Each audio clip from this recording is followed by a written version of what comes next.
Page 54, Ye Watchers and Ye Holy Ones. This is an old German melody originally.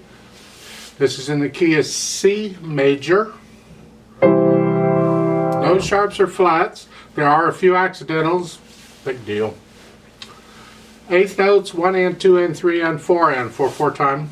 At the beginning, 1 and 2 and 3 and 4. That's the melody. That's most of the melody.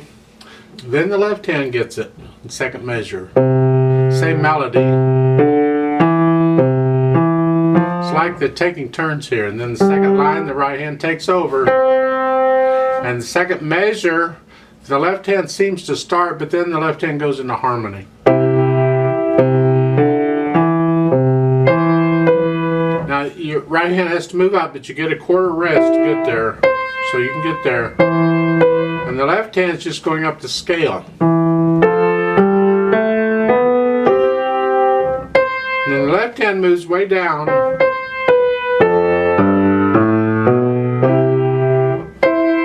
At the top of page 55, I disagree with their fingering here. To me, this is, it works, but it's I prefer, because the hand is in this position. I prefer a 2 on the first G and then a 3, so it's here. It's 2, 3.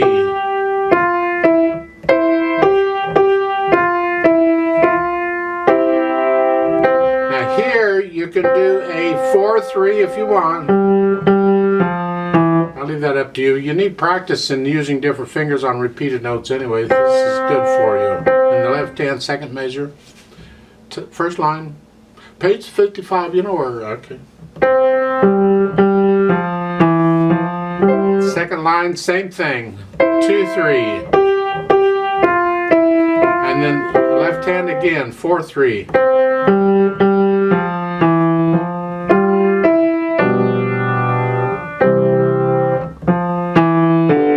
Third line down, the left hand gets melody there to the pick up to second measure.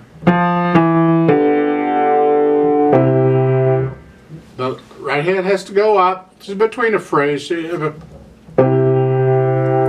the hands together at the end of the phrase and then just move the right hand up.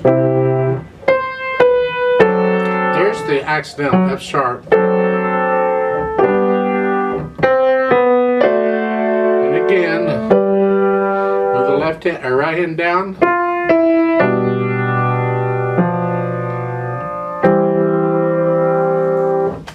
And that's pretty much it.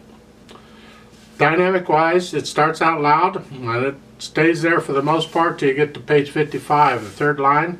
When the left hand has this echo, that's soft, so the right hand has to be really soft. And then all of a sudden it's loud.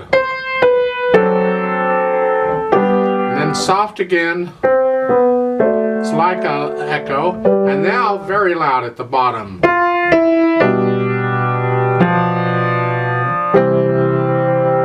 That's the way it works. They have a little bit of pedal in over on page 55. You don't need it. You can play this piece very nicely without pedal. However, they put it in, so we'll go ahead and do it. Just do it the way they're doing, showing you. Just make sure that you lift the pedal with the hands so we have a silence between the phrases. And then in the last line, the last 4 measures, you can legato pedal those, except we want to break in the sound at the repeat sign. Whether you're going to repeat or not, we still want to break in the sound before you go on. That's all. And that's actually the way they have it marked here. Finally, they're marking it the way it should be marked in their pedal indications. There is a fermata on the last note of the piece on the amen, the min part. With the metronome, I just double the value. You just hold it out for however long you think it should be held out. It's a feel thing. Let's try this out slowly together. Double check the notes and the rhythms and all that. I'm not going to do the dynamics. You could put in the dynamics on your own. And you can speed it up on your own, but we're just going to go slow. Try and bring out the melody if you can. I'll give us 4 counts. So the right hand starts here, left hand starts here, and the foot's on the pedal ready to go. Go ahead and put your foot on the pedal immediately so it's there. Don't be putting the foot on and off the pedal. Just Leave it there on the pedal all the time, if you're going to use it at all. 1, 2, ready and go, and 1 and 2 and.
2, 3, repeat.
Hold, 2, 3, 4, off.